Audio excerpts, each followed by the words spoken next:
was a conductive wire, and you were so electric. I had no say when you came so near, and just passed right through me. Hello everyone, welcome to Geekdom is Back. Today we are doing another Star Wars Roundtable episode. This time we are talking all about The Mandalorian. I am joined by Jonathan Lally, Katie Schaefer, and Tim Matthews. How are you all doing today? Very good. Thank you for having me. Very good. Fantastic. My pleasure. It's always fun getting to talk Star Wars. We recently did Star Wars The Rise of Skywalker. Jonathan and Tim were on that episode along with Marjani Rawls, and Katie and I did a bonus episode, so you will have lots of hours of Star Wars content from this podcast if you're listening to this and you listened to those two episodes already. But we're going to go ahead and jump right in. The Mandalorian, it's a new Disney Plus show, and if you haven't watched it, definitely stop listening to this right now because we are going to spoil pretty much the whole thing. But before we really dive into what the show was about, I want to get a feel for what initially grabbed you guys with the show before it even aired. Did you know right away that, oh, Disney's doing live action Star Wars, of course I'm going to watch it? Or did it take some convincing to get you hooked? For me personally, I mean, just the fact that it was, you know, we were also still, I feel like, I don't even know if Last Jedi had come out at that point. So I don't know if like the excitement had started, or even like Solo or something like that, you know, where like there have been kind of some fluctuations in how these things have been received. But I was still on board when I heard it was going to be a thing. I think it was originally kind of rumored that it was going to be a show about Boba Fett originally. And I remember thinking, well, that's exciting, but like, how much of that character do we need to see? And then it kind of got clarified when they actually made the official announcement of all the TV shows that they were doing, that like, no, this is actually like about the Mandalorian, like a Mandalorian, not the Mandalorian that you're aware of, like the one Mandalorian. If you're like me and hadn't read any of the comics or didn't really watch any of the cartoon TV shows, like you knew what they were, but didn't have a very good idea. And so just based on the fact that it was set a long, long time ago in a galaxy far away was, you know, enough for me, but also based on the fact that there was enough non-canon and now canon content over the years that we've seen how good that type of stuff can be, even when it falls outside of the Skywalker story. You know, I think main audiences have only really had their introduction to Star Wars through the Skywalker saga. But for fans of Star Wars in general, and the ones that have like gone on to play video games, or, you know, I read the extended universe books about the Solo twins when I was a kid. So I feel like people that have lived in that type of stuff, they're excited and they know that these types of stories can be good. But all I knew was that it was centered about a Mandalorian and it was set in Star Wars, and I was definitely curious to see if Boba Fett would ever show up again. So that was enough to get me personally watching. Okay. Katie, how about you? Well, I heard about it and was like, this could be good. I guess we'll see. And then as I learned more and more about it, I thought, wow, this is a really good idea for a TV show because, you know, Star Wars is at its core a space opera, and spaghetti Western is just a jog to the left of a space opera story, and they often work really well in the same kind of worlds. And when I learned it was about bounty hunters and that Jon Favreau was the showrunner, and it had a bunch of people who I really like. Bryce Dallas Howard directed an episode, Taika Waititi directed an episode, and is in the show. It was very enticing. And so in the run up to Disney Plus release, I was like, okay, it's worth it. I want to see this as soon as possible. So I got it right away, and that was the first thing, I think. No, the first thing was X-Men. That's what I watched on Disney Plus. This was the second thing I watched because it's just, and it turned out to be better than I hoped. Good choice on X-Men there. I still need to watch that. But Tim, what drew you into this? I mean, for me, I will always sign up for more Star Wars. So that's kind of all it took for me. I was like, all right, cool. It's a live action Star Wars series. And I feel like over the years, we've gotten so many suggested hints or possibly that there were other live action stuff that has been in development, even if it was like pre-production, but I feel like it's been brought up before. Oh, there's going to be a live action Star Wars, and then nothing happened. So the fact that it was actually happening was super exciting. The fact that it had nothing to do with the Skywalkers definitely drew me in, because it's just exciting to see what else is going on in the rest of the galaxy. The heavy spaghetti Western vibes was a huge interest to me. I grew up watching a lot of that stuff, like with my grandfather and everything, and so I was just super stoked on that. And then I'm with everybody else. The more that I heard about just who was involved, the creative team, it gave me confidence. The practical effects, when I heard that there was going to be a heavy amount of that, I was like, yes, please give me practical effects. And it didn't take much. It was not the first thing that I watched on Disney Plus either, though.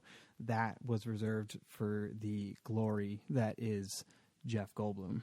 And anybody who listened to our Jurassic Park episode knows my love for Jeff Goldblum.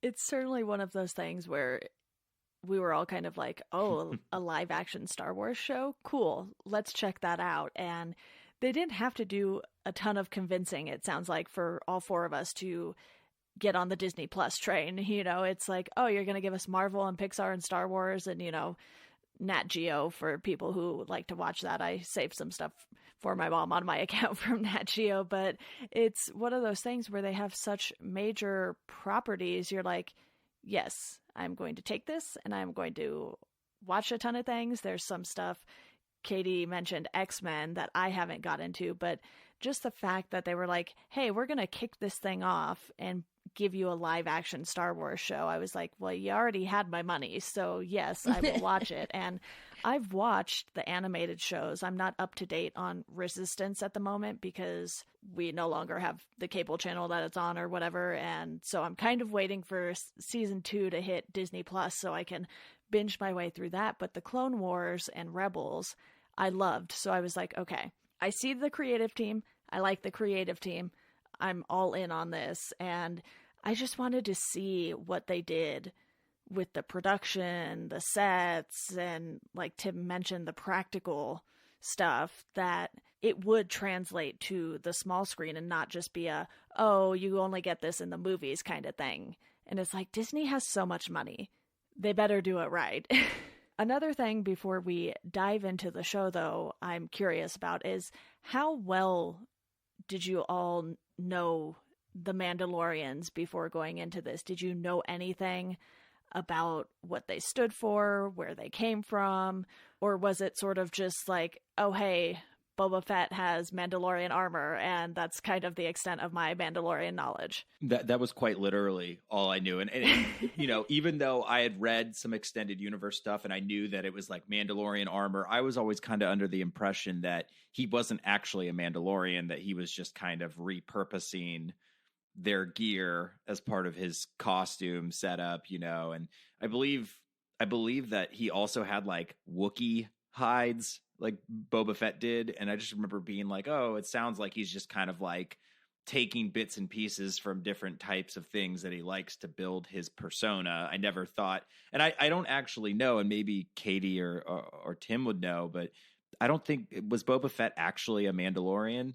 I don't know. I have no idea. No, I don't either. I was under the impression he was a clone because I believe Jango Right. Fett was a clone, and Right, but he asked for one unaltered clone, I think is what he said, and that was Boba Fett. And then, so yeah, I guess technically he is a clone, but he hadn't had any of like the hard programming that all the other ones had, is like his thing. So he didn't have the hard programming, and he also did not have the I guess accelerated age growth that the others did. Okay, yeah, because I just imagine what Boba Fett looks like under that mask is what Jango Fett looked like, basically. Yeah. Yeah, If I had me to, too. that's what I always thought. I felt like that was kind of their way of like telling us, hey, This is the way. Yeah, this is the way. Yes. I have spoken. This is all you're getting. No, I mean, that was really it. I remember like there's like a ridiculous cartoon of Boba Fett riding some sort of like thing from the holiday special, the long long forgotten holiday special, but so I think they even made Never forget. Yeah, never forget that one. But yeah, I think that I think Nick Nolte's character even at some point in the show said something like about like, you know, when he's teaching him to ride that creature in like the first or second episode, and he's like, your people used to do this and have done this for, you know, centuries or whatever. And I'm thinking that might have been what they were referring to. But yeah, other than Boba Fett, really, and similar, I've not watched a lot of the TV shows, but my old roommate used to, so I knew that there was that character on Rebels that was, I guess, a Mandalorian. She had the like the pink, wasn't she wearing like pink Mandalorian armor or purple or something? Yeah, she was great. And quick note, apparently, according to the Star Wars Wikipedia anyway, Boba Fett was a Mandalorian. It doesn't really explain what happened necessarily, but it's one of those things where being a Mandalorian is not a race. It's a group of people who sort of go by this creed. And I think that's something that's been confusing a little bit in Star Wars. It's like, wait, okay, is this the race of the people from this place, or is it something else? And it turns out it is something else. They're a group of warriors, and they just sort of live by a very strict set of rules. So Boba Fett was apparently a Mandalorian according to this. So if it's wrong, don't blame me. Yeah, no, I mean, he could have been right. I mean, isn't technically the Mandalorian or whatever his actual name is, I forget. He is a foundling. Din Djarin or something like that. Yeah, it's so Din Djarin. Yeah, there we go. I want to say Jyn Erso at first. And I was like, no, wait, hold on. But yeah, Djarin, that was pretty much all I. Yeah, Din Djarin. Is that what it was? Din Djarin. Din Djarin. Yeah, that was quite literally it. And I'm curious, like Katie, Tim, like, did you know anything beyond Boba Fett or? No, like I knew I'd heard of them and all of the. I was reading my what do they call it now? The extended universe stuff when I was young, before, which was in the 90s, well before this explosion of material about it. So I went in knowing like, okay, well, Boba Fett has Mandalorian armor, and they're some kind of bounty hunter warrior people, and that was about it. So, and that was kind of part of the draw for me, because I think a big part of the show that interested me is that it's not about the Skywalkers. It's totally different, and it gives us lots of information about a different kind of people than we've seen before. Yeah. So that was a big draw for me to watch the show and get to learn all of this backstory about them. So, but I'm like, okay, well, now I need to know everything about the Mandalorians. What's going on here? Yeah, I was pretty similar. The only thing I really knew was that Mandalorians look really cool, but that some are easily dispatched by a blind Han Solo and make for great Sarlacc food. But I always intended to read the books or comics involving them, but I just never got around to it. I too read a decent amount of like the extended stuff. When I was younger, I don't think I ever really read anything in order. It was just kind of like when I did well at school, I got to go to the comic book store or something, and I would just pick up what looked cool. And so I always intended to read more, never got to it. And so that made it exciting to watch this, because it was just kind of like learning about it a bit more. And I've just started Rebels, so I'm in the beginnings of season 2. Really enjoying it. You have more to learn then. Yeah. So I'm really enjoying that, and she's a great character. And it's interesting that like she takes her helmet off. And so one of the things that I've read since watching the show is I think it's just people's theories, maybe that because some people are like, well, how come in Rebels like she can take her helmet off but they can't take their helmets off?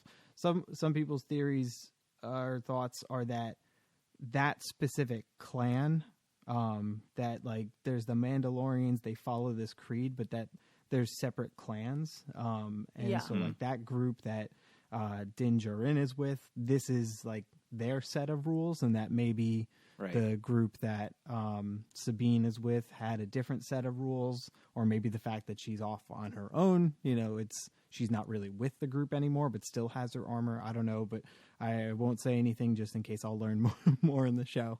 But yeah. When does Rebels take place? Isn't it after Return of the Jedi?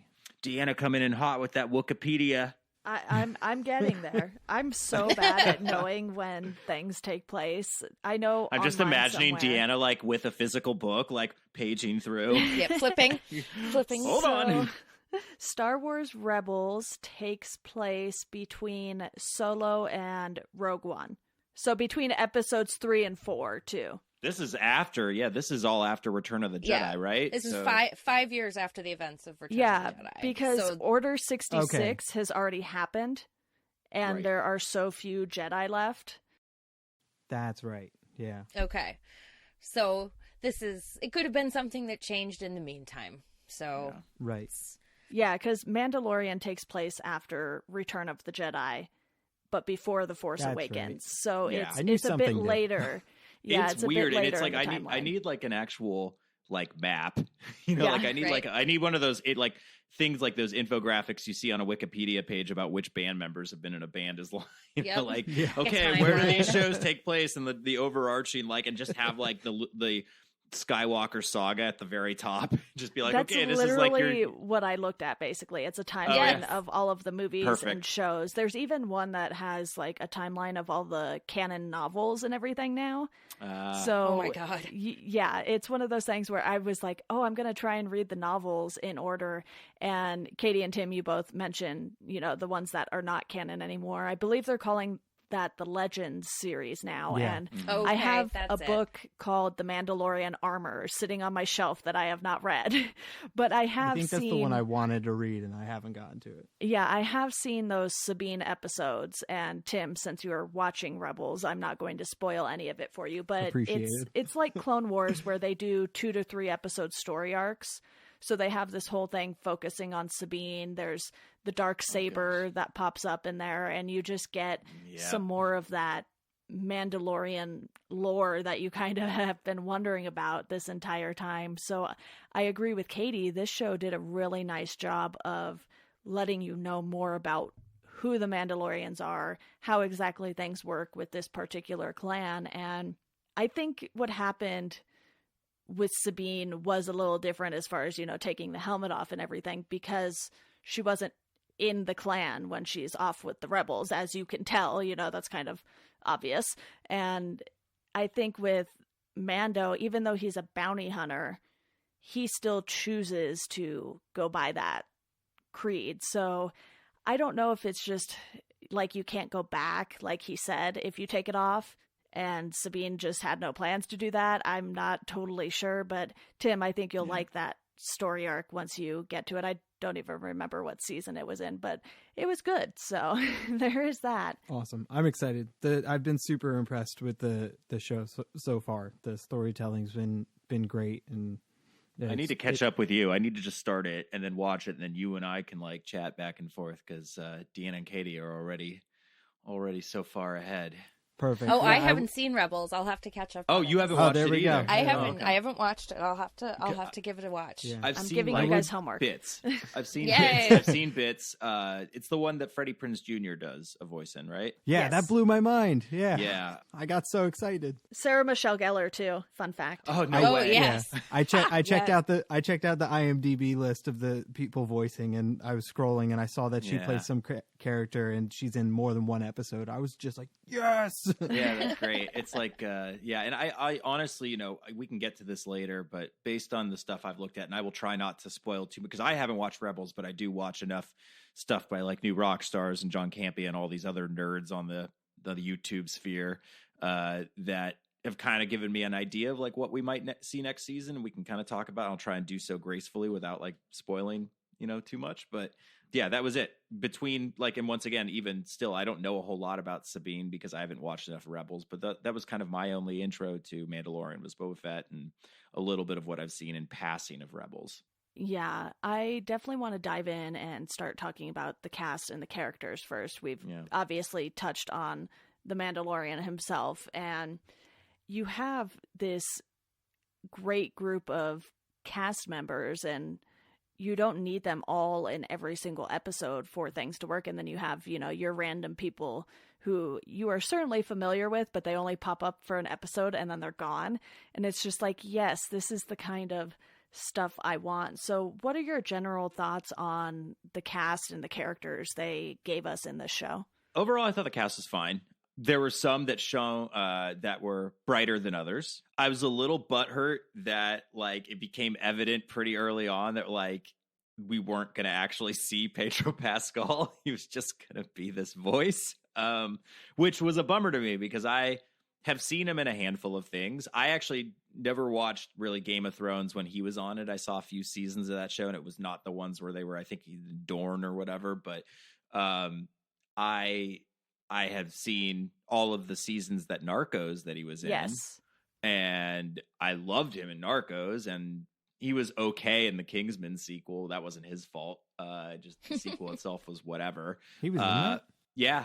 He's in the Kingsman sequel. I forget his name, but he's one of the other, like the Southern gentlemen or whatever. Oh, you know, okay. like he's like in that group or branch or whatever. But he's a good actor. And it was also just like, oh, cool, we're getting like another not white person in Star Wars, and then they just shoved him behind a mask the whole time.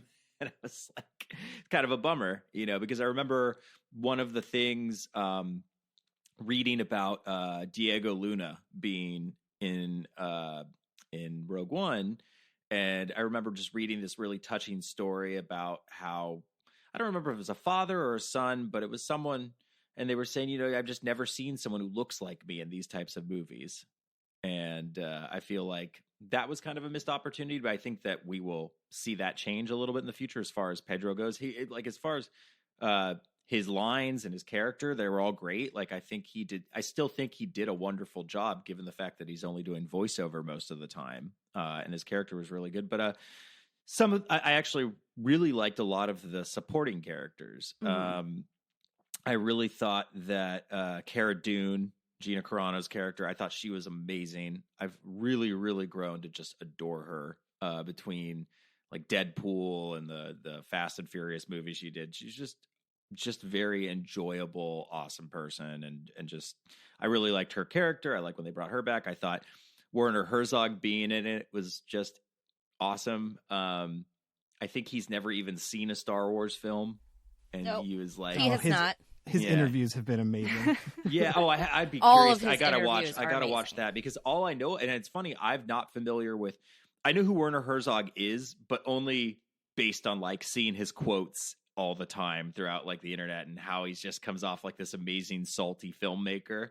I didn't even realize he acted as well. And then when I heard that he was, I remember when they just started, making casting announcements. He got announced before Pedro Pascal did. I feel like Pedro Pascal got added very late in the actual casting process as far as like the announcements and stuff go. And that makes sense now. I haven't seen the show, and it's just a guy in a suit for most of it, and then a little bit of him. But yeah, I thought that the supporting cast was cool. I loved Nick Nolte's character. Didn't even realize it was Nick Nolte's character until reading about it a few episodes later. I thought that some of the cameos were like fun, but ultimately didn't really serve a purpose other than being, oh, hey, it's that person.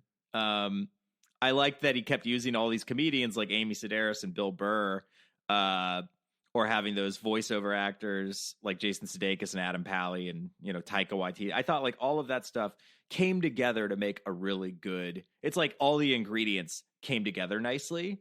I'll get to this a little bit later, but like, as far as like some of the lows, I like one, some of the characters that are used, and I'll just save this for later, but some of the characters that they have in some of the episodes are just utterly annoying. And one or two of the episodes could have been half as long, mm-hmm. And gotten the same amount done. But overall, like, cast is really good. I really liked who they cast for a lot of this. I loved the cast.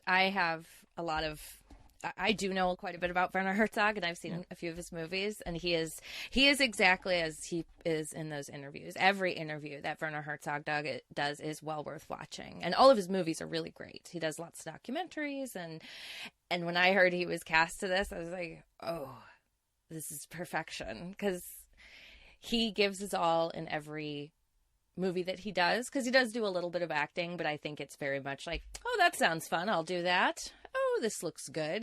He's very choosy. And so when he does perform, it's always a delight to watch. And I believe that Pedro Pascal is the person in the armor as well. Yeah. So most of the time. all of the body it is language. him most of the time. Okay, Yeah. because I had read that Yeah. he does have, and I'm guessing maybe the guy that they were referring to is just like a stunt double or something. But like, I Maybe could've like a swore- stand-in or something. I read he was filming some other stuff like while they were filming this, so there were Yeah. times that there was a body double instead. But right, probably I- for like I pickup never- shots I and never- stuff. Yeah. yeah, I never noticed. So whoever, Yeah, I mean, and if that's the case, I take it all back. I mean, he was like I said, his character itself, even if it was him just doing voiceover acting, like it was fine.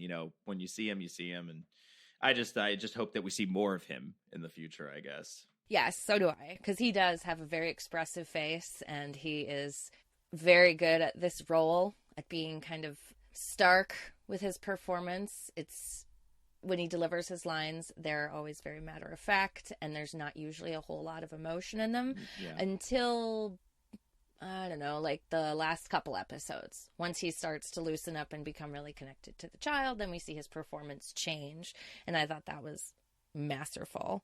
And I got to give it up to Carl Weathers, man. I love that guy. He is Grief so Karga. fun. Oh, he's so fun.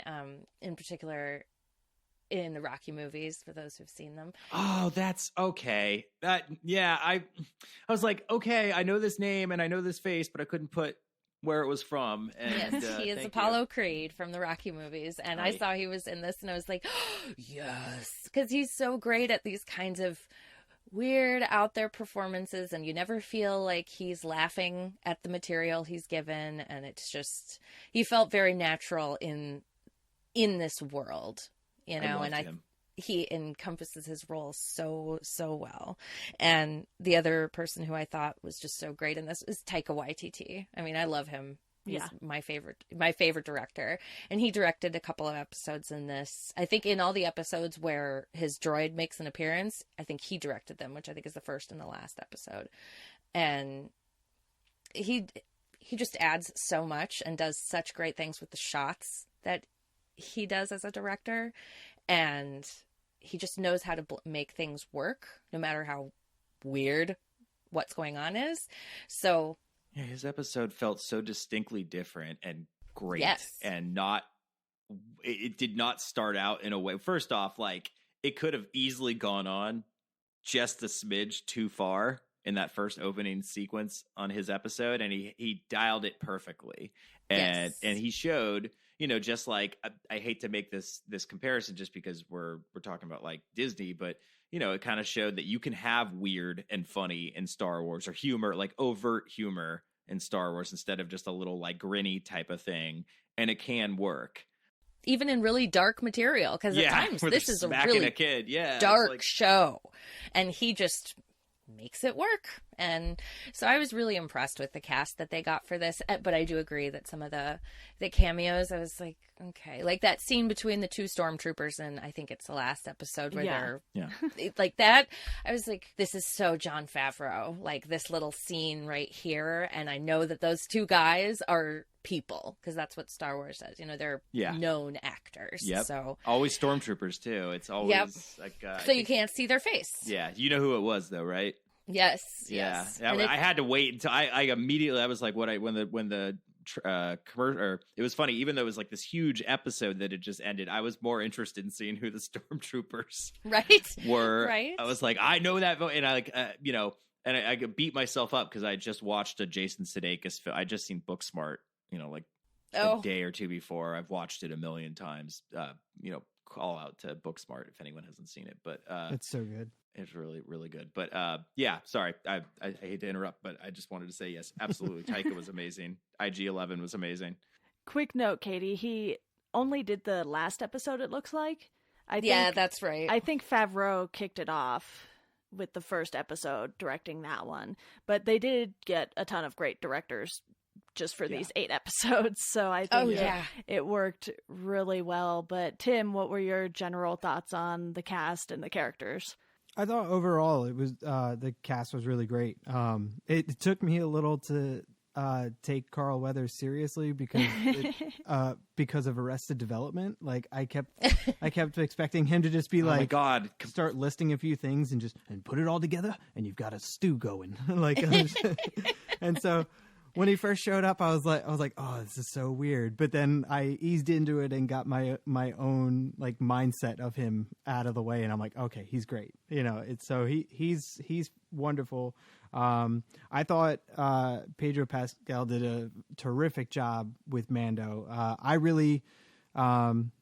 certainly understand the want to see him under the mask and everything, but I thought it was perfect how they did it.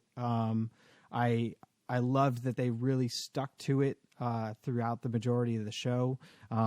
Even the one particular episode in the village where he finally does take his mask off, but they still keep him out of frame. Mm-hmm. He did such a terrific job with his vocal performance, with his body language. I never had any issue in understanding the emotional development of the character. I thought he did a terrific job. And then when we do finally see his face, I thought it was so perfectly well done that it was with the IG unit that he had such disdain for. And, you know, and you do get to see that expressive face of his, you know, when IG says something about, you know, his brain and uses all these like terms and everything. And he's just like, you mean my He gives brain. him the back to spray. Gotta Yeah. get that back to spray, yo. Yeah. Yep. And so Magic potion. Exactly. And so I thought that was really well done, the development of that. The side characters were for the most part, I really liked. I thought Cara Dune was fantastic. I was so excited that we got to see her and Nick Nolte's character come back, as well as the IG unit. I thought that was really great to, you know, we were introduced to them along the way, but to bring them back later, I thought was even better because the episode in the village, the relationship and friendship developing between him and Cara Dune, I thought was really, really great. I really enjoyed their banter, and you can just tell like everything that both of them have been through. And they kind of just got brought together because of circumstance, but it was nice to see how that developed. I also really liked, I think her name's like, I don't remember the name of the character, but the woman in the village that we almost get, the one he wants to settle down with but can't. Yeah. Like I thought their chemistry was terrific, and That part was of the me, strongest episode too, I think. And like, I really, really loved that episode, and part of me just wanted to be like, no, just take off the mask, settle down. I'll watch you guys raise baby Yoda together. Like I'll watch an entire show of that. Like let's just do it. So it's like I would have been down with that. Obviously, Werner Herzog is incredible. I mean, I think my favorite thing from his performance was when Carl Weathers is like, "Oh, the child is sleeping," and he just goes, "We'll all be really, really quiet." I utterly lost it in that delivery. Like he was just terrific. he was delightful. The whole, like, every time he was on screen, you wanted like more of him, and I felt like they used him perfectly. Absolutely, Just enough. Yeah. Just enough to keep you coming back and be like, ooh. Yeah. The only character that I actively disliked, and this kind of connects in characters, but also any downfalls of the show for me. I did not like the gunslinger. I did not like the actor. I thought he was a bad actor. I thought he was annoying. You know who he is too, correct? No, I have no idea. Bobby Cannavale's son. Okay. Jake Cannavale. I wrote it down, but I was going to say the same thing. He was awful. He was awful. That whole episode could have been tossed out. Yeah, it's like the episode. Like I enjoyed the imagery. I enjoyed the action. Like I was like, this is cool. But every time he was on screen, I was like, I hate you. I hate you. Yeah. Well, I felt like, I almost wonder if it was like, I hate to speculate because who knows, maybe he's done some other stuff, but you got to wonder if it was like a favor from Favreau to Bobby Cannavale or whatever, and just like, yeah, I'm gonna put your son in this thing, but like, because it's Star Wars. But it was just like that whole episode, you wanted to be happy because they're in Tatooine and they're like fan service to the max that whole episode. Like, hey, look, we're sitting in like the spot where Han shot Greedo. But I just like keep thinking how much I hate this dude. He's like so annoying, and they completely, utterly wasted the woman from Agents of S.H.I.E.L.D. Ming-Na Wen. Yeah, Ming-Na Wen. That's one of my big complaints because she's literally trained in martial arts, and I feel like they just wasted her character so badly in that episode. You're like, oh, okay, cool, she's gone. And there are other performances like Giancarlo Esposito where you're like, yes, this worked. He got a little bit of a longer stint because he comes in, I think, the penultimate at the episode. end of the second episode, yeah. At the very end.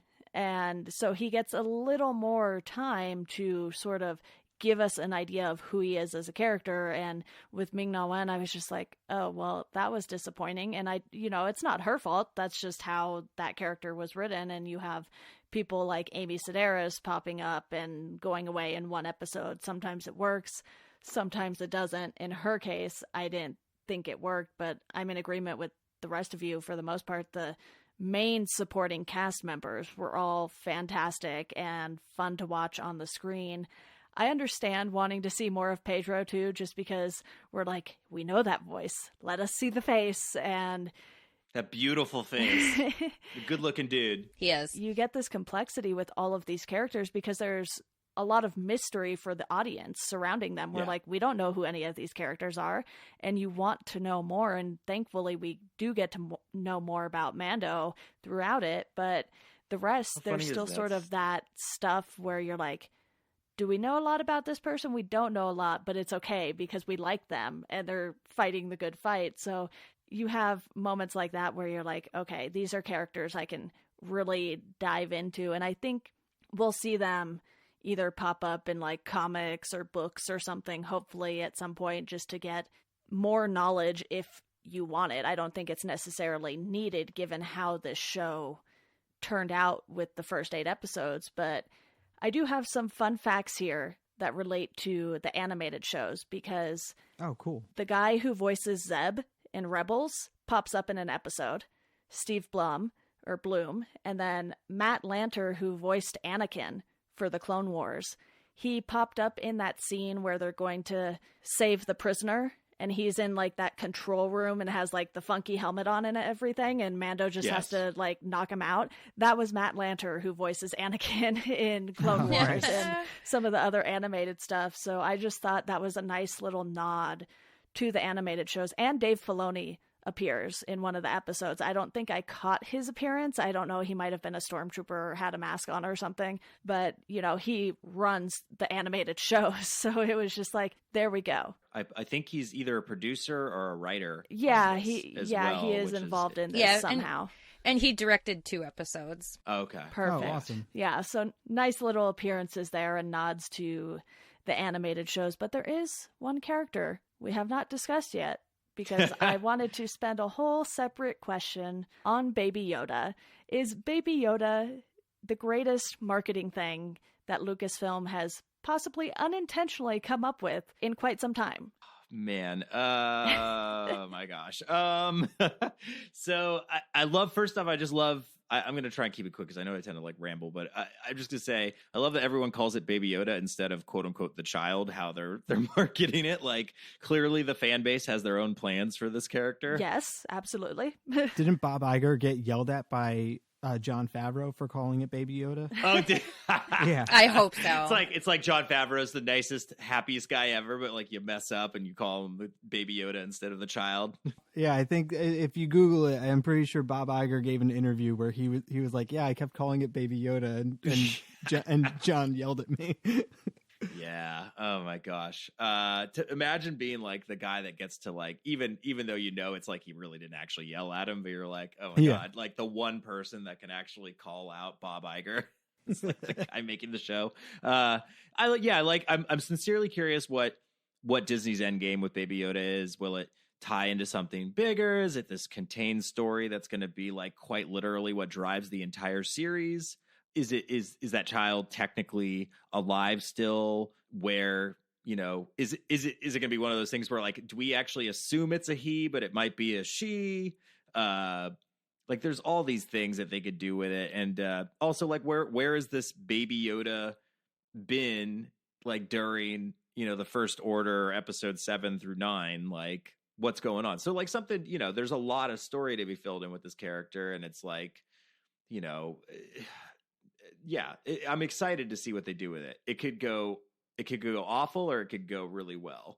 You know, they've shown us a lot of stuff, and they technically, if you think about it with this character, did kind of tie in some stuff with Rise of Skywalker with the Force healing, which I didn't notice until my second watch of one of those episodes. Yeah, I don't even remember which episode it was in. So the second to last one. Second, yeah, so with Carl Weathers.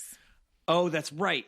Okay, yeah. So like that was literally like, and then we see it happen in the movie. I don't know if that was intentional or not. I think it was, because wasn't that the one that was rescheduled to be on like the Wednesday before? Yes. Yeah. So maybe, I guess in a way they're kind of keeping it tied together. And I think that's what's so great about, for better or worse, like I don't always like Filoni's work, but I do overall. I think he did a good job. And I suspect that we'll have overarching, you know, tie-ins later on. But yeah, Baby Yoda, I'm, you know, I love Baby Yoda, but I still got to say Babu Frick is my homeboy. Yes. Hey! Like Baby Yoda is cool. And like, I'm glad that it's there. And it's like an intriguing piece of the show. Absolutely. Like, yeah, it's cute and adorable, but it's also just like the overarching implications of like what it means for everything and keeping it tied to like some of what we know. That's awesome, but I still like Babu Frick is my boy. But I think that they did a wonderful job. I think that there's still so much we have to learn about the child. And technically, and I just want to mention this before I like hand it off. Like one of the things that I was talking to my friend, props to my buddy Jessica Zolman, J Zombie on Twitter and Instagram. She has done work for Disney and has shot them. She's a huge Star Wars nerd, one of the biggest I know. She's amazing. She pointed out to me that in the prequels, there is another Yoda that is canon, and it's like Yaddle or yeah. Like I had an action figure, and she was giving me mad guff. She's like, Lally, this is canon already. Like, so I am curious to see if like where this goes, you know, given all of that type of stuff, you know, like, or will they just kind of like forget about that? I have no idea. I am intrigued, and I am still on team Baby Yoda, especially like Baby Yoda drinking tea is like basically my spirit animal. So yes. Yeah, We're all Baby Yoda at heart. Yeah, what about you, Katie? What do you think about Baby Yoda? So a quick note: the woman who does the voice acting for Babu Frick is the Harry Potter, right? Like, Moaning Myrtle. Yes, she is, and I loved that fact. Yeah, so I was love like, that yes. too. So I was really excited when we saw Baby Yoda at first. I was like, well, this is the cutest thing in the world, and I need 7.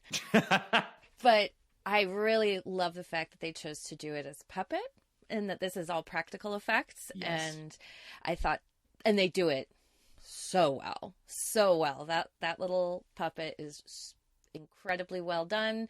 You never really feels like a puppet, except when people pick him up. That's the only time where it feels a little weird for me.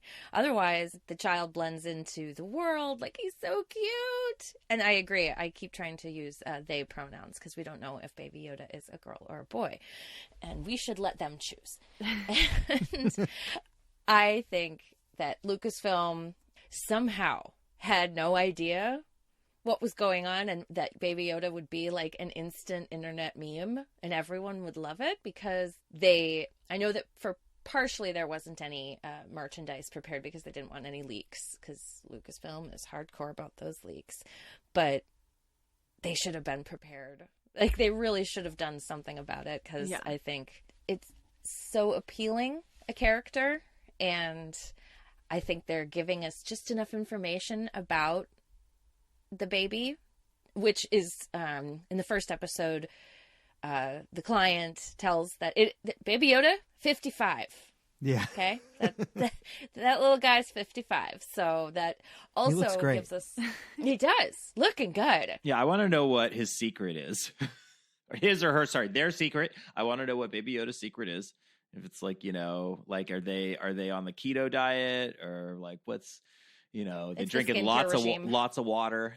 Yes, and I think that's part of the race, because Yoda isn't Yoda like 800 or 900 when he dies? I think so. Like that? Something crazy. 900.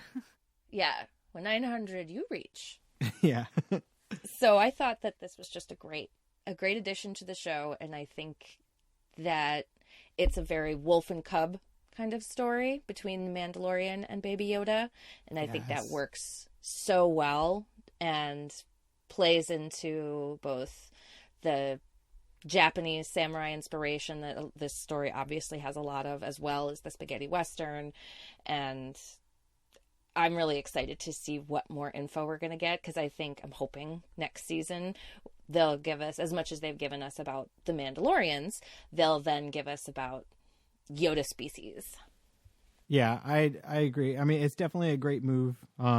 Yeah, I also saw that they said something about it was to avoid leaks. I'm sure that there's some stuff that they could have done to be more prepared, but hey, if you're going to hold back merchandise so that we can actually, live in a world where we're surprised when we watch something, I'm all for it. They know they're going to get the money whenever they whenever they release it, so it doesn't matter. That's true. That's true. I will buy one. Yeah. I'm going to buy you 7. Yes, I will take all 7. Yeah. Have one in every room in my house.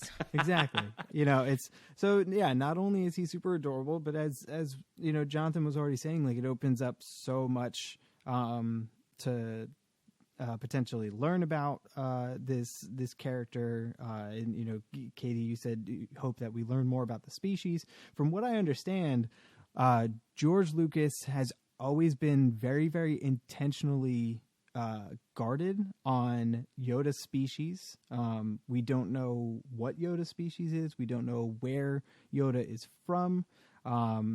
So it's interesting to me that he always kept that very guarded, but now that Disney has taken over, they are going to explore that. My hope is I would like to know more about the species. My hope is that my hope is that they're not just rushing into it just to, because Yoda is cute and we need more of Yoda. And I don't think they are. From the interviews that I've watched with Jon Favreau, he seems to have a really, really great relationship with George Lucas. Seems to have a lot of admiration for him. George Lucas also seems to have a lot of admiration for Jon Favreau and what he's able to do. So I would imagine that any story developments with characters like this, I would not surprise me if Jon Favreau is still kind of running things by George Lucas to pick his brain a bit and see where he can take this. Even though George Lucas sold off Star Wars, I still love when I hear about him being kind of consulted. Yeah. I think I'm glad that they're still using it. And, they don't have to, like, at the end of the day, they can just decide they don't want to take, because, it's not his baby anymore. Exactly. Do what you want, but at least ask him, what does he think? I think it's more of like, hey, you might want to do this, or like, and they like say, thanks, George, like, thanks for coming in. And then he leaves, and then they just decide what they're going to, but I love that they still, because obviously he got a bunch of grief over the prequels and stuff. But at the end of the day, this is his, yeah, it's ours now, it's everybody's, but like, there is some like respect to, remembering the person that gave it to us. And it was his baby first. Yeah, it was his Yep. baby It was first. his baby Yoda first. Yeah, his baby Yoda first. Now it's our baby Yoda, and Katie's baby Yoda, and Deanna's baby. It's like everybody's. And I'm glad that. Yeah, sorry to kick off, but yeah, I'm glad that they still consult Lucas, even though Yeah. Well, my thoughts on Baby Yoda, they just need to do the magic hand thing, Yeah. That was Yes. obviously Jazz so hands, amazing. force hands. That was easily a fantastic Grief Karga quote there. Come on, Yes. baby, just do the magic hand thing. And then he waves. Yeah, That was the best. This hand, you want me to use this one? No. Oh my gosh. Yeah, not for you. But on the merchandising note, I went out, I bought a Mandalorian Funko, but I have to wait until Yeah. May to get a Baby Yoda Funko. Oh, What are you guys doing to me?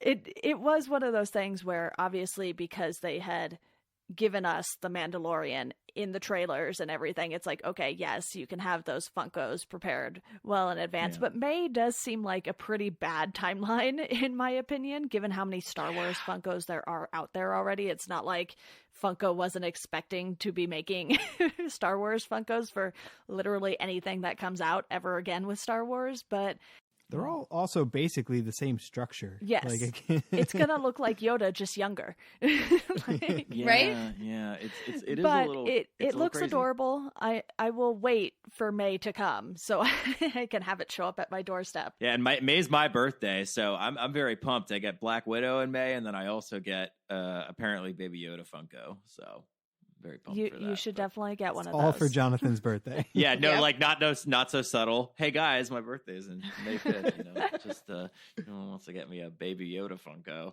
or just buy 7 for my homegirl Katie, yes. and we'll call it even. You're gonna hide yeah. them in your roommates' rooms and just Yeah. Baby Yoda's just gonna be popping up all over the place. It's like Elf on a Shelf, or Yeah. Yeah. like what Baby was Yoda on like a shelf. yeah, just like but what was it that movie Amelie, where it's just like the lawn gnome showing up everywhere, gonna send Baby Yoda on a trip. Yes, that would be fun. I am excited for the Baby Yoda merch to come, though. I know at least some other people, third-party pin makers, everyone was really getting on the Baby Yoda train, and I follow a ton of artists on my personal Instagram account, so I was just scrolling through all the Baby Yoda photos and enjoying myself, and the character is great because not only did they use a puppet like they should have, it's one of those things where you're just like, we want to know more. We have to know more about Baby Yoda because there is no history there.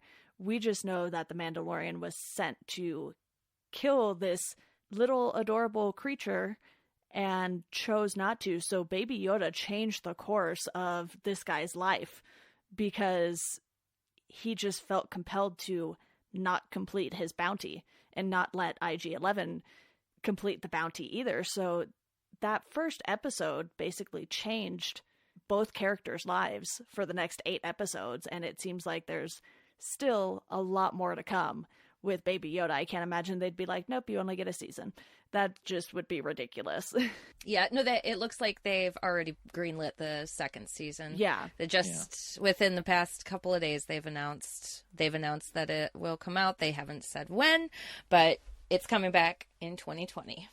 Soon Thank enough, God, at since least it is 2020. 2020. Yeah, Exactly. it might be like the very last day of 2020, but Right, sometime in the next 360 days we'll see some more Mandalorian. if you can literally give us like the first episode by the end of this year, given that it's like the quality of how it looks.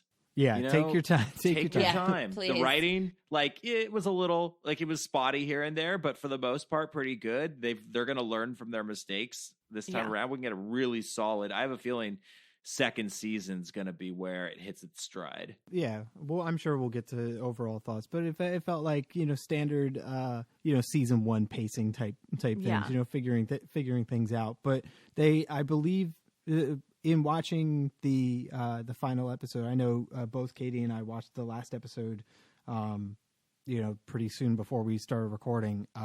It seemed like from the conversation with the armor, which character I feel like we didn't bring up, but she was awesome. Oh yeah. Yes, she was. Ah. She kind of gives him his next RPG fetch quest where he has to go and What was it called? The flying bird, or like were you trained in like the ways The of Rising Phoenix. Rising Rising Phoenix? Phoenix, yeah. And it's yeah, like, because he finally got his upgrade. So she Yeah. kind of says to him like, it's up to you. You have to figure out where he's from and bring him back to his people. So it kind of seemed like that is the kickoff to where season 2 will be heading. I'm sure it'll be him continuing to raise Baby Yoda and try and learn more about where they came from.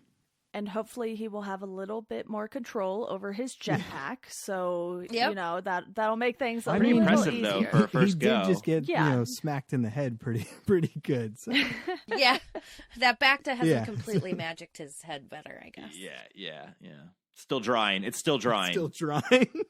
Yeah, it's still drying. It's like, he's like Humpty Dumpty. They glued his head back together with Bacta. You know, when she gave it to him, it's one of those moments where she was like, here's your next step, here's the jetpack, and then you have to let it learn to listen to you. So it's almost like this jetpack has a life of its own, and I think it'll be exciting to see that connection, because it was just another little tidbit of Mandalorian history that we didn't really know. Like, if you have seen Rebels, you know about the jetpacks. You know Boba has a jetpack, and you don't really know anything other than that. And so I thought that was just a nice little addition when she was giving him this next mission with Baby Yoda. Boba's not great with his jetpack. No, No. probably because he didn't get the proper training. He just went out Yep. and did his thing, and that was that. But what did you guys like about this season's story arc? It had some highs and lows, and we'll talk about the lows soon. But what were some of your favorite moments from this particular story arc? Gosh, don't get me wrong, I loved the way it looked right out the gate, but I don't think I actually really became invested until the 3rd episode, the one that Bryce Dallas Howard directed. She was the 4th, not to. Oh, she was the 4th. Yeah. Excuse me. I don't even remember what the 3rd episode was then. The 3rd is he returns. He returns with the child, or no, he returns. No, he returns to get the child. Oh yeah, That's right. that's right. Because he hands it Yeah. off, gets all the Beskar, upgrades his armor, and then goes back. Yeah. I felt like I really got invested though in that episode that Bryce Dallas Howard did, and like what a phenomenal job she did with that. I know she's probably directed a few other things, and I now really do want to go see what else she's directed, but I really enjoyed that episode. And we finally get the sense of like this character can care for people. He's not just trying to go collect money and serve up bounties. And I think someone mentioned earlier about the scene where he takes off his helmet, but you just don't see it. And it's just, I love that though. I thought that it was kind of like showed how cavalier he was about it, but that like I felt like in that moment it was like they were like setting the whole tone. We're like, okay, you guys care too much about this helmet. Like it's really like strapping for other stuff. And just having the actual, was it the AT-AT or ATST or ATST. Yeah, the ATST showing up like. Those Perfect. big red eyes. Yeah, like I love that the whole show. Like, yeah, we've talked about how it's a spaghetti western, and I didn't even think about the samurai stuff until now, and I love that. But then you get those subtle hints. You're like, oh yeah, don't forget you're in Star Wars. Like, you don't need the giant space battles with all of the X-wings. You can just have them like have the TIE fighter strategically show up at the end. And I love, like from things like that to the ATST. It's not like we don't need it to be like this giant thing.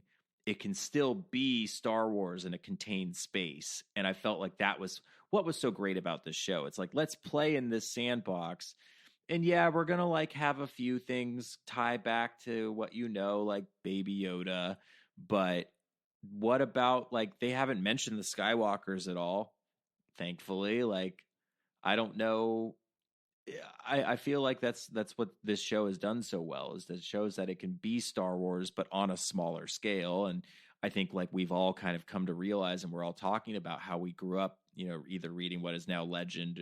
I always think expanded universe, but it sounds like all of us have some sort of tie to those stuff. So we've always known it could be like that between the books and the video games over the years. We've known that Star Wars could be this.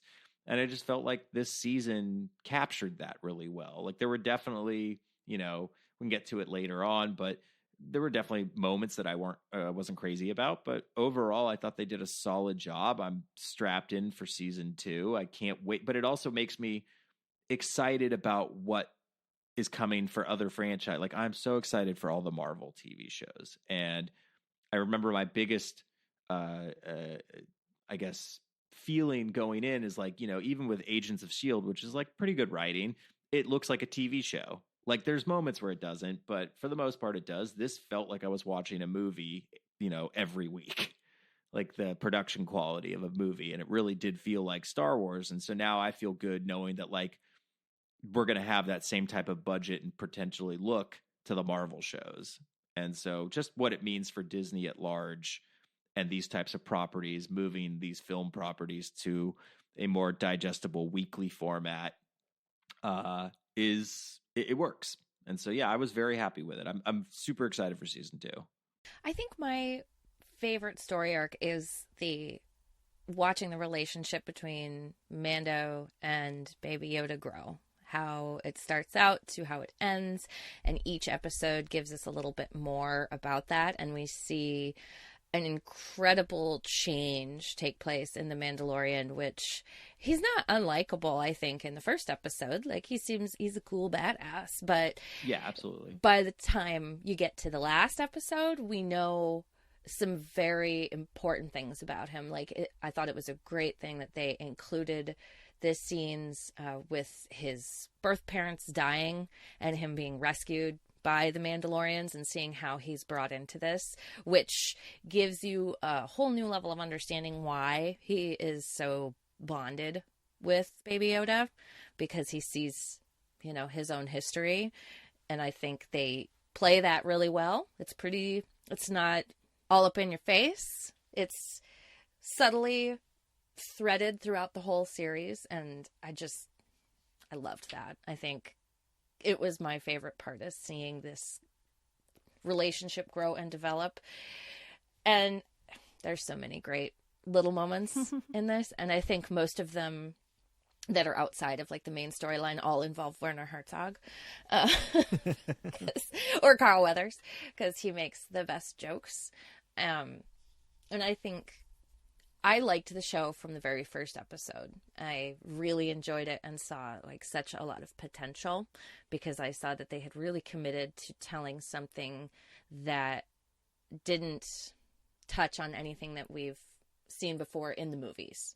There's a bunch of stuff that from the rest of the lore, but this show was really committed to just being its own thing and telling its story without dragging in too much fan service, which we'll talk about it in the low points, but when it didn't do that, I thought it was really, really great. So, and I'm glad they made it, and I'm also really excited to see what they do with the Marvel shows, because this speaks well for the possibilities, at least. Yeah, I mean, I'm right there with you, Katie, with the development of Mando's character and his bond with Baby Yoda. I was definitely hooked from the first episode, even solely from just the fact that I just loved the tone, and I loved the simplicity around it. I loved the how he was in the beginning. He had just had very limited dialogue. He had that mysterious guy coming into the town in the Old West. It's very it's very Clint Eastwood. Yeah, exactly. And in the Leone films. Yes. And so, which, speaking of, there's I'll have to give a link to Deanna so she can put it in the notes. There's a fantastic trailer edit that somebody did to make the show have kind of a Sergio Leone like spaghetti western trailer for the show, and it's so well done. It's really, really good. But yeah, it's exactly like a very, very Clint Eastwoody thing, where when he has his line of "I can bring you in warm or bring you in cold," just that quick, and when he gets his first bounty and the guy's talking about, if I could be back by Life Day or something, he's just simply just not likely, and then boom, encased in carbonite. It's to have that very cold and distant portrayal to start, and then to see throughout the season how he develops and how he opens up. And I feel like because of Baby Yoda, it opens him up to the friendships with Cara Dune, to the potential of a relationship with, I wish I wrote down her character in the episode with the village. I think it's Omara. Omara, yeah. Or Omara. It's something like that, yeah. And so it's like I feel like it made him more open to such things, whereas maybe without that, maybe he would have remained more cold and distant. So that was, I really enjoyed that, because while the first few episodes, it did feel like that very fetch questy type thing, and it's like, well, is this really pushing a story forward? And at first, that's what I thought, and I'm like, oh, like I kind of want this to take things forward more. But then when I thought about it, I'm like, but it is.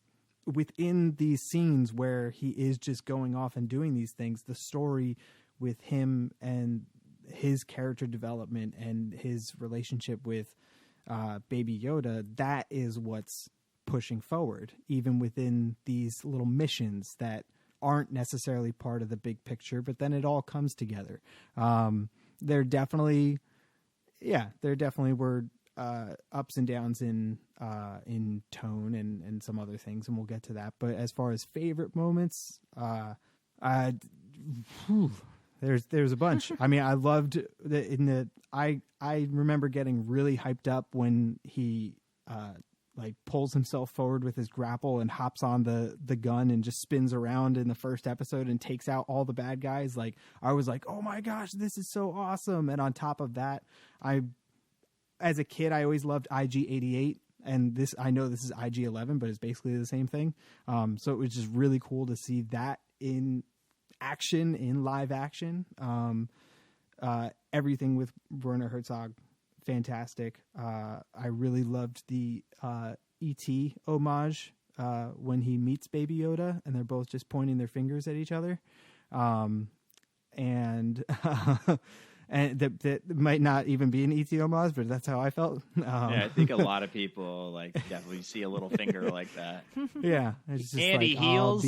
Yeah, exactly. He's just Or like, he I'll or be she heals, right yeah. here. And between that, I really enjoyed a lot of the stuff with the episode when he's with that other crew with like Bill Burr and everybody. Yeah. Yeah, Clancy Brown pops up in that, which I thought was hilarious. Clancy Brown, yes. I wouldn't be surprised that E.T. moment. Kathleen Kennedy, her first production Yeah. credit is on True. E.T. E.T., So yeah. I wouldn't So be it has to surprised be. if Jon Favreau threw it in there. Yeah. So, yeah. And so it's like, I really loved just a ton of just little moments throughout, just the things they did visually, like when he captures Bill Burr's character, and he's coming down the hallway and there's the flashing lights, stuff Yeah. like that was just so cool. So I could sit here and go all day about things that I really, really enjoyed, which, I think is a real testament for the fact that when we get to the low points, I don't have that many. They stand out to me, but they don't take away from what I otherwise think was a really solid first season story arc, really flowed nicely. Yeah, I'll cut myself off. It's safe to say all of us enjoyed that Village episode. It was called Sanctuary, and that is the one that Bryce Dallas Howard directed. So you have this episode that clearly clicked with all of us for one reason or another. And for me, not only was it that you see this side of Mando that you don't see up until that point, really, you really get a sense for how Baby Yoda is affecting him in this and how much he wishes he could probably just settle down, even though he knows he can't. And you see that emotion come through, even though you don't see his face. And this episode, too, you're building up that camaraderie with him and Cara Dune. So you have all these moving pieces for him that are going to ultimately affect his life, whether he likes it or not. He tries to seem like he's sort of this cold person and is just a bounty hunter and a Mandalorian, and he does his thing, he lives by a code, and that's the end of it. But that's truly not the end of it, and we see that shine through in this episode. Plus you have the fact that he hates droids so much, which I thought was a great running theme throughout the season because it gives him a chance to continue growing. The fact that he has to reveal himself to IG-11 because IG-11 is technically not a being, so he can take his helmet off in the presence of a droid, no matter how much he hates them. And then, you have I think it was the R2 unit that was modified in the boat there. And he's just like, I do not trust this droid. So even though IG-11 kind of warmed up to him after a while, he still has this thing with droids that I thought was just a fun little touch throughout the season. And the fact that they made IG-11 a nurse droid too, and that Queel did that. That was delightful. It was so good. And Queel too, his sacrifice was just so heartbreaking because you have Mando trying to get a hold of him and trying to get a hold of him. And I think this season just did the ending so well to leave you satisfied with these 8 episodes overall, and then kind of keep you thinking about all these things that happened at the same time. But, I think we can talk about some low points. I know they'll probably mostly be the same ones, I think, for all of us, and more likely than not, few and far between. Jonathan, I know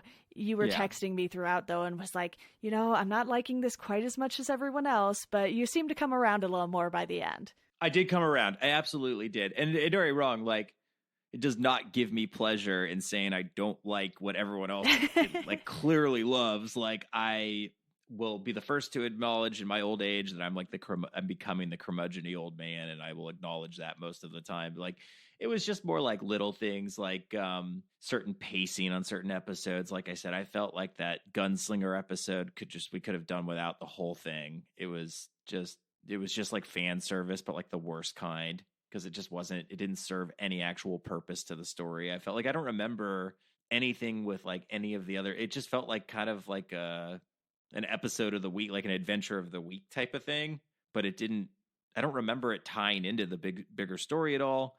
I felt like certain episodes could have been shorter. And I don't mean like they should have been. It just means like I felt like the story may not have been as good as it could have been, or they could have filled it in with some more stuff. Like the episode with Bill Burr where they're trying to break that Twi'lek. Is it Twi'lek? I believe so.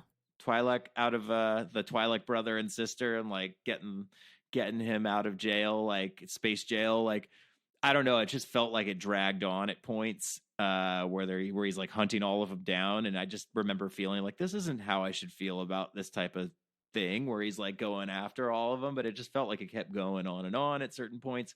But like I said, mostly just pacing stuff. Like I love all the characters, with the exception of Carnival's son.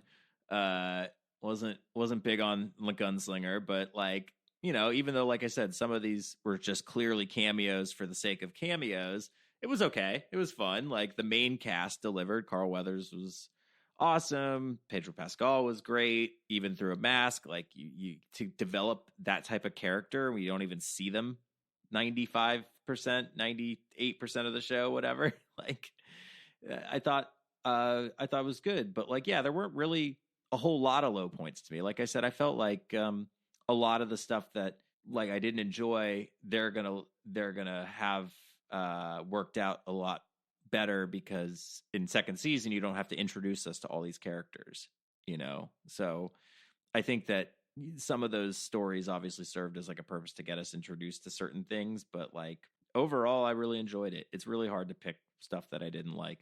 I totally agree that there's not much to dislike about this show if you're a fan, or for me there's not much to dislike about this show. I think there was, for me, the lowest points in watching it were when it feels a bit fan servicey. Like there were a couple of scenes where they just take it a little too far, and I was like, no, I don't. It's a real hard balancing act to walk, because otherwise it does end up feeling kind of like a first superhero movie, like the introduction and origin. Yes. Yeah. The origin story is almost never as good as the movies that come after. Yeah. Hence why Spider-Man 2 is considered far superior to Spider-Man 1, which But is true. nothing's better than Spider-Man 3. Yes, of course. Of course. Yeah, don't you even, Katie, I see you walking the line to start talking trash on Spider-Man 3, and Hey, I don't gotta have shut it nothing down. be careful, you should have done. I don't have anything bad to say about I might Spider-Man have 3, to honestly. Toby dance all over you. But overall, I think they really kind of avoided a lot of those pitfalls in there isn't too much info dump. I think there's a couple of moments as well with that where it feels like too much telling instead of showing. But overall, I think they really tried to keep that stuff to a minimum. And I was very appreciative of that. Then there are some scenes with the dialogue, especially in the episodes of, we're talking about the one with the assassin and what was the other one? The guns. Oh, you mean the episode or the Yeah, character? the gunslinger gunslinger episode. No, there's scenes in that one and in the scenes with where he goes with the crew to go and heist that guy. Those two episodes were probably the most lacking in the dialogue department. Like those scripts needed a bit of a punch up, I would say. Yes. But in general, it worked. And it's still enjoyable to watch. So, I mean, I feel like it's all a little nitpicky, but that's what we're here to talk about. So I'll nitpick away a little bit. Yeah, I mean, I'm just going to pack on to the gunslinger. He sucks. Thankfully, he's dead now. Yeah, exactly. So he's with Jar Jar now. Yeah, it's just like it. I didn't like his delivery. That episode was, as Katie was talking about, fan servicey. The introduction of his character, like having him sit there with his feet up on it and clearly trying to invoke like Han Solo on us. I was like, this is in that sacred that spot too. Nonetheless, like it was just in the exact spot. It's just there's times where fan service can be a ton of fun. Yeah. And then there's times when it just felt really hokey. Like it just, I don't know. It felt like bringing Palpatine back. Yeah, forced. Yes. Yeah, like a zombie. It felt zombied. Yeah, yeah. So it's just stuff like that. I didn't like the scene with the episode with the crew and everything. I thought the action and everything was very exciting in that episode, but as far as like story and everything, it's just kind of, to me, that episode didn't feel necessary to the season, but the fact that he captures them all and doesn't kill them makes me think that was an episode to, whether it's to tease that crew's inclusion in stuff in season 2 or the possibility that they might show up in another Disney Plus show. That's kind of how I felt about that episode. It's almost like not a backdoor pilot, but later. A backdoor origin to that crew. Yeah.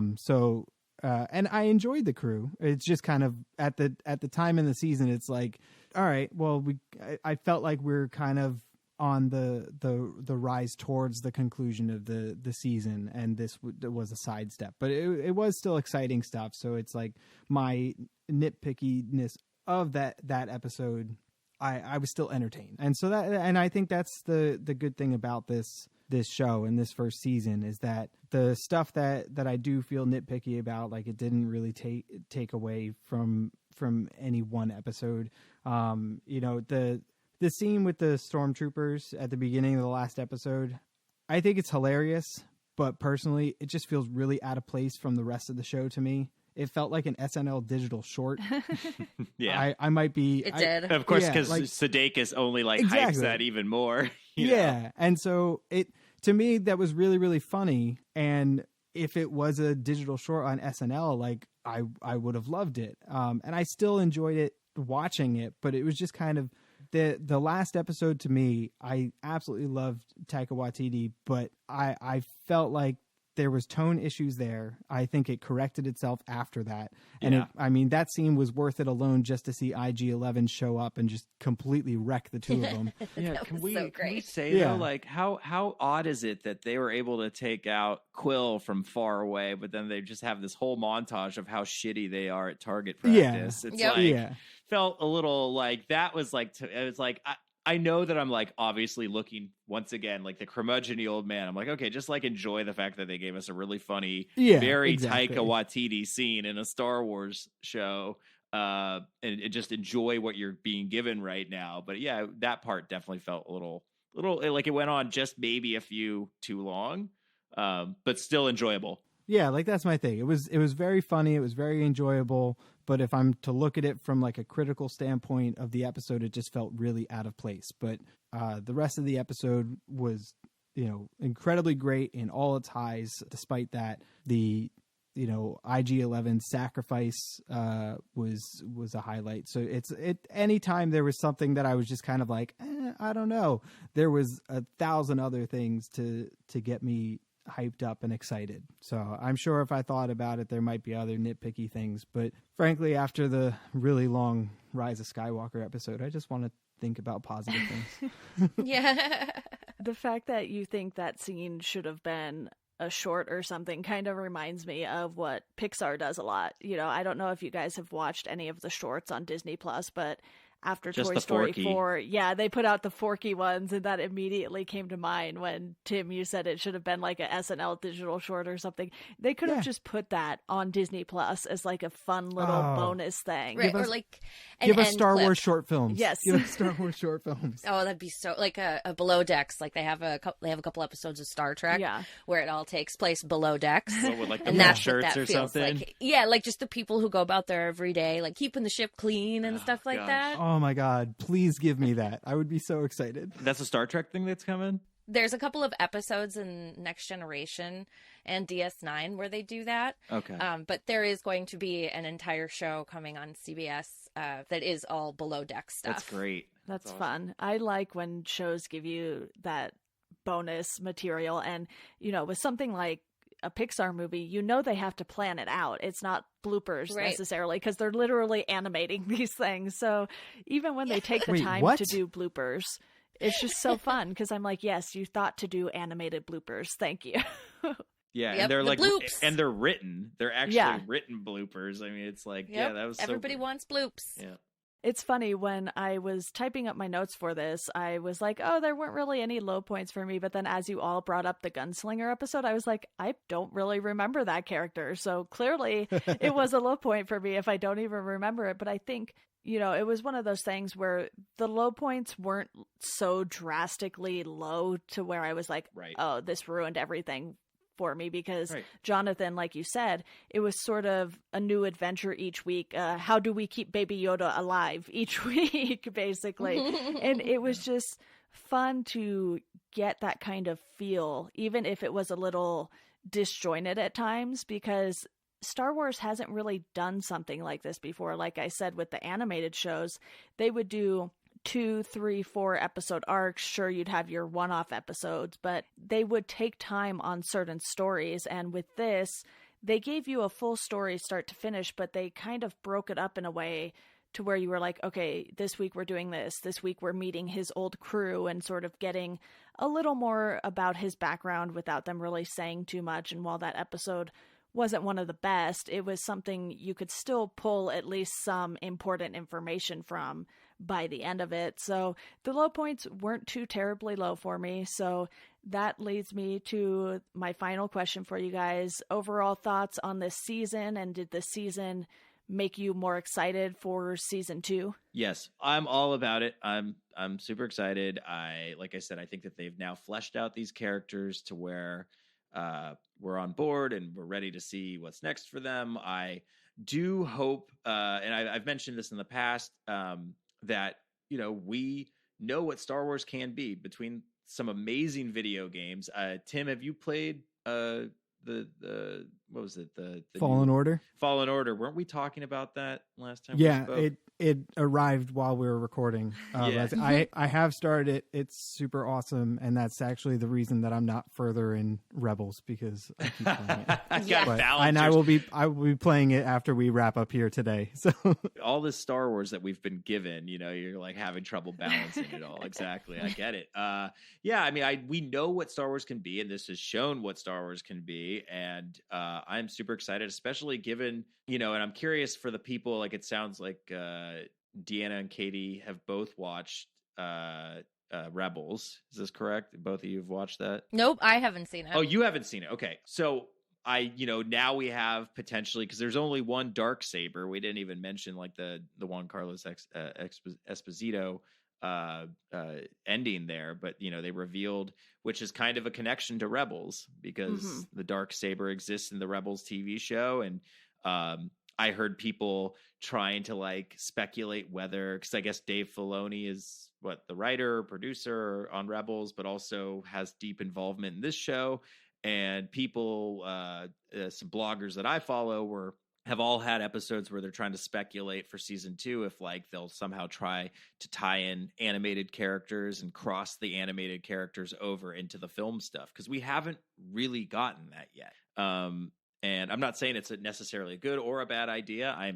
It would definitely make me go back and watch Rebels.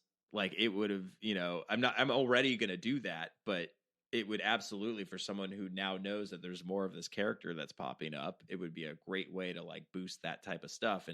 And once again, I feel like that's got to be a part of Disney's plan, right? There was a whole, thing of people saying that they were going to leave Disney Plus after Mandalorian had finished. And I'm sure that there were probably a handful of people that did, but I don't think it's as large as some would like you to believe. And I do think that like enough people are going to stick around and they're going to have enough content, but that's a good way that Disney can make sure that people stick around on their services if they start tying it together into existing properties. So I'm curious to see if they do something like that. But yeah, overall, very, very, very, very, very excited. Yeah, I thought this show, like I said at the beginning, like I thought it was even better than what it could have been in my mind, because I was really on the fence about how good it would be, and it turned out like the production values are so fantastic, and the music, Ludwig Göransson is the composer for this show, and he has also done a bunch of other really great scores, including I think my favorite of and his that theme is Arrival. song. Did he do the theme song? Yeah, he did. The theme song is amazing, and he played a bunch of like the individual instruments are all him, like, and then he had a backing like 70-piece orchestra that he used to do the rest of it. And one of the biggest things about a successful spaghetti western is the score. Like that is a lot, that's why Sergio Leone is so well known, not just because of his amazing cinematography and his stories, but because of that amazing score and the good, the bad, and the ugly.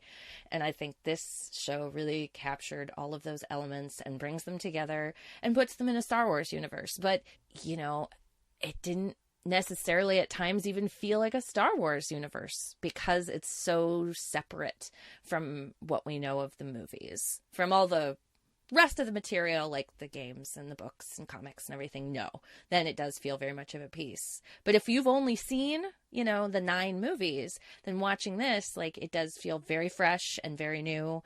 And with how much love was put into this show, they totally won me over. And I think I'm really excited to see what they do with season 2. I think they've set themselves up really well. And I do think that now, like you guys have said, now that we have gotten the intros out of the way, and now we can move on to really getting into the meat of the story and what's going to happen with these people, I think they'll, hopefully, fingers crossed, I think they'll blow it out of the water and we'll have more fun to talk about. And I'm sure there will still be a few nitpicky things, but for the most part, I think Disney Plus really, it was worth it. However much I've spent on it over these past couple months, worth it just to watch this show and convince Disney, make more please. Yeah, I can't agree more. I mean, overall, it was a really solid first season. Thank you for pointing out and shouting out the composer, because the music was perfect. That tiny little flute, and then the march of the main theme. It was just phenomenal. I mean, that was one of the things that set the tone for me. You had this gorgeous cinematography, and then just this very simple and subtle score, and those are the two things that hooked me right from the beginning. And so, incredible job by him, and I'm really looking forward to seeing what themes and stuff he develops for the following season.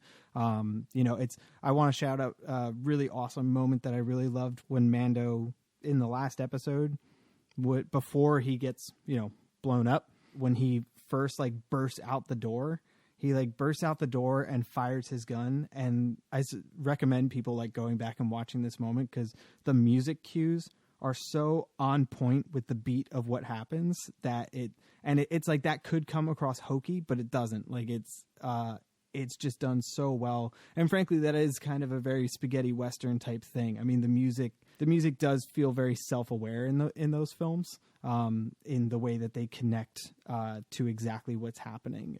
Sometimes it feels over the top, but not over the top. Like, I don't know how to explain it, but so I really enjoyed that. The practical effects, as I talked about before, I will always, always, always support practical effects, but even the CGI that was used, I was very impressed for a live action series. The production value of this was definitely a huge high, and I enjoyed the characters, the worlds that we visited.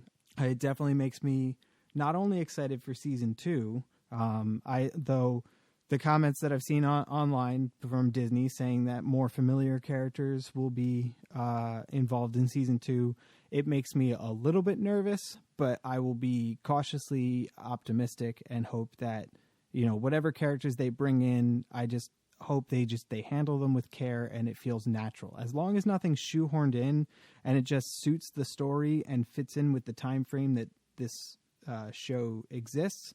Yeah. Cool. It could still be really great. So I'm looking forward to that. Katie, as you mentioned, the feel of it, that it didn't always feel Star Wars, and that is really great about this, because it's like when you watch the Marvel movies and there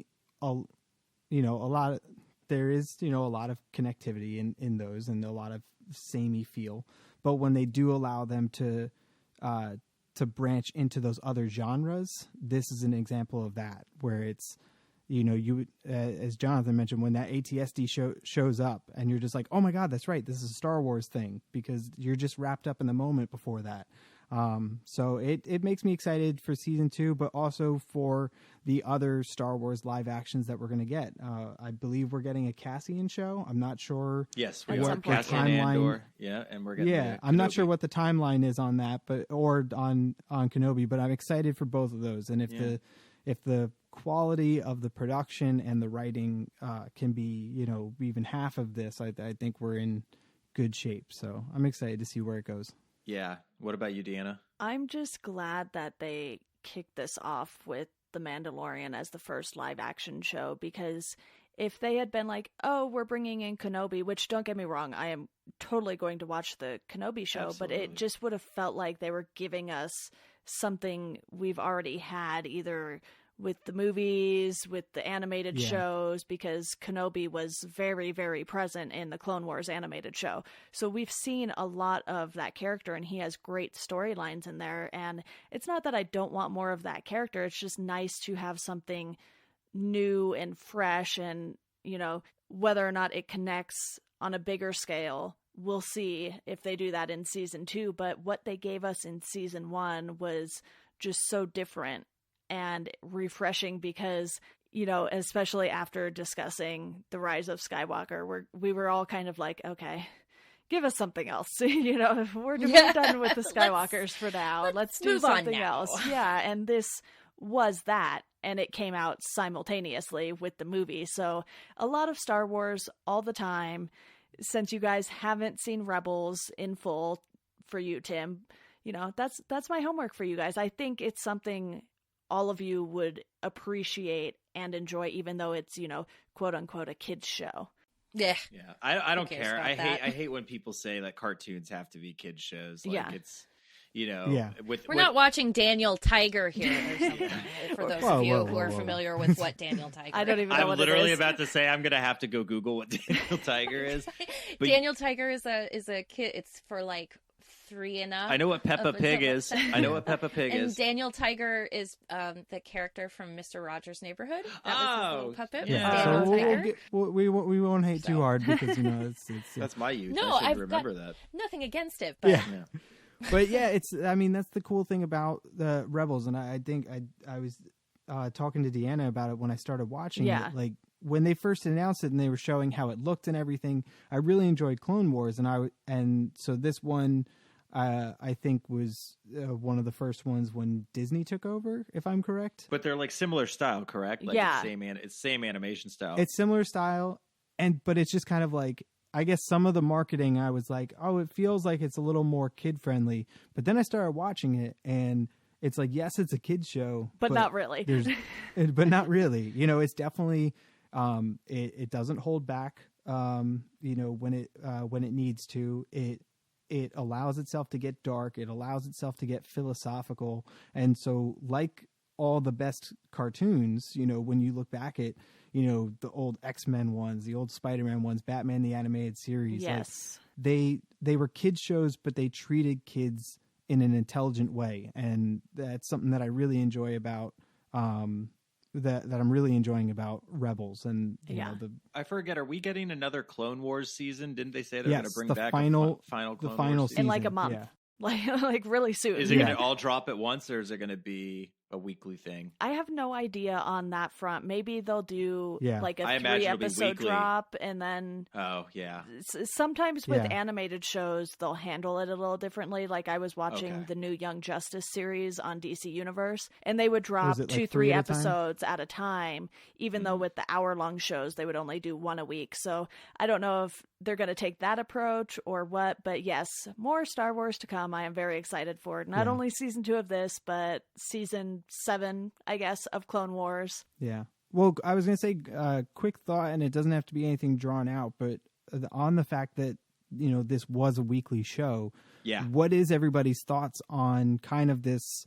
It seems to be a decent rise in shows being a bit more weekly now instead of being all released at once. Like, what's everyone's thought? I personally love it, and I think it makes it way easier for me to consume. But also everyone gets to participate. Yeah, it allows that conversation, like in between episodes, we can talk about it and have that anticipation of what's coming next. So I personally like it, and so I hope they continue with this. I'm honestly so happy you brought that up, because I was just about to bring up the same thing. I was going to say it's such a relief, even though I love binging. You know, like when the new season of Marvelous Miss Maisel hit, like I knew what my weekend was, but I love that this allowed everyone to be on the same page and enjoy it together, or not enjoy it together. I have, you know, I'm sure we all talked. I know Deanna was like watching my text, and I was like, I'm not really crazy about this one. And like, you know, I like that we all get to watch it together. And it, like I said, it enables folks who may not be able to may not have weekends, you know, or folks that like, I'm sure Katie can appreciate you've got kids. They don't have I have all the time in the world. I'm a single person. like I'm, and it's, you know, like I have the time to do this stuff, but not everyone has the time to binge an entire show. And so it's honestly been kind of a relief that I didn't expect. I remember hearing it was going to be weekly, and I was like, oh, that's a bummer, but only because I'm so used to it. But then you don't really end up talking about the show a whole bunch that way if it's bingeable, right? You know, it's like a flash in the pan. You talk about it for like that weekend, and then it's like, okay, a year later, oh yeah, that's right, that show's back. Right, and this allows you to appreciate it. Each episode gets its own bit of dialogue instead of like, and if you write stuff, like if you write about TV, and it means you have to tell like the whole story. You have to talk about the whole thing as a construct and as a complete work of art, whereas the weekly release allows everyone to like digest what is this episode about and how does it contribute to the overarching narrative and where is it taking us, and like sometimes that can be so much more interesting to talk about than like, well, what does this show mean and how do we feel about its inclusion of this or that or whatever. Like I think this allows us to kind of take it in as a whole individually, which kind of sounds contrary, but not. I totally understand what you mean, though. It's one of those things where, you know, I binge watched Stranger Things 3 in one day, but then like 4 weeks later, I was like, wait, did that happen in that season? Happened? Yeah. And that's why I feel like the recaps for Netflix are so handy, because I never you never think you need it, but like when it's a show that you straight up like binge in one weekend, you forget it so quickly that I don't feel like I'll have that problem when it comes to like, I could probably still give you a synopsis of all 8 episodes in a row, you know, now that Tim's helped me out with 1 or 2 of them. I could Clearly, still I do still that a didn't year from remember now. the gunslinger though, so it's one of those You things didn't where miss much. Well, it was a very forgettable episode. it also could have been an episode where I was on my phone more during it, and I just didn't retain most of it. Yeah, well, think about it this way. It was a forgettable episode set on the most unforgettable place, Tatooine. Right. And like, isn't that sad? Yeah. It's like, That's Yeah, true. but it was just too easy to check out Yeah. in that episode. Because like, oh, I've seen this. so much wasted. But yeah, absolutely. Like and also the fact that, not only was this weekly, but I think we talked about this during our Rise of Skywalker talk. To my knowledge, there aren't any Star Wars films on the calendar.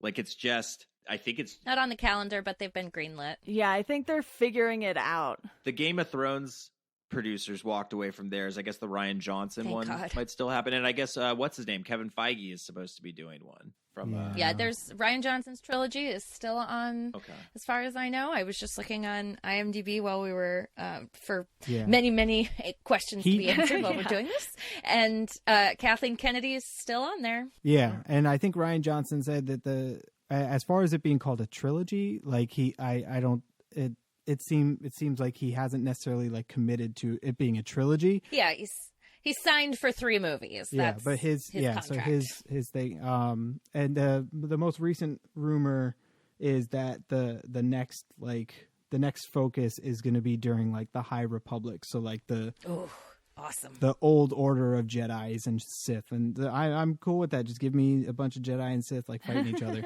Yeah, I mean, that's cool too, because it's something new, but also like the one thing I've said, and I really hope that they someday explore, is like what happens after the final Yeah. order, like I want to know what happens. Like, they've given us Rey and all of these characters that they clearly left alive for a reason.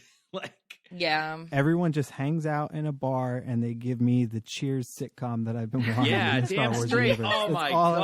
want. Yeah. like set to the tone. If they could somehow bring back the band from Jabba's Barge back from the dead, Yes. like, That would oh be amazing. my God. That And, weird like, little they've- furry guy that lunges at the camera. Yeah. well, I think that they, give me and it. I think even in I don't know if any of you have ever been on the old version of Star Tours at Disney, but Yes. the new version, they don't have that robot in like the shuttle anymore, but he's at the Star Wars, like the bar, the actual bar that you Oh. can like, he's like now a in bartender. Galaxy's Edge. Yeah, at Galaxy's Edge. awesome. I'm so bummed I didn't go to that before I left California. That's like one of my I big still haven't regrets. been. I was like, I'm oh, still in California. I was so close to it. Yeah. My godson was just there and they were sending me pictures. You want to arrange a group trip? We're Well, all That would be going to amazing. California. Let's all meet up. Yeah, let's all meet up. Katie, you bring the kid. let's Welcome to big Geekdom fun meetup trip. here. We're planning, guys. Yeah. Yep. yeah. Yep. Well, I want to thank you all for coming on to talk about The Mandalorian Season 1. Obviously, since the Season 2 has been greenlit, I'll probably be putting a roundtable together for that one too. And, it's always fun to talk Star Wars. There's so much of it out there.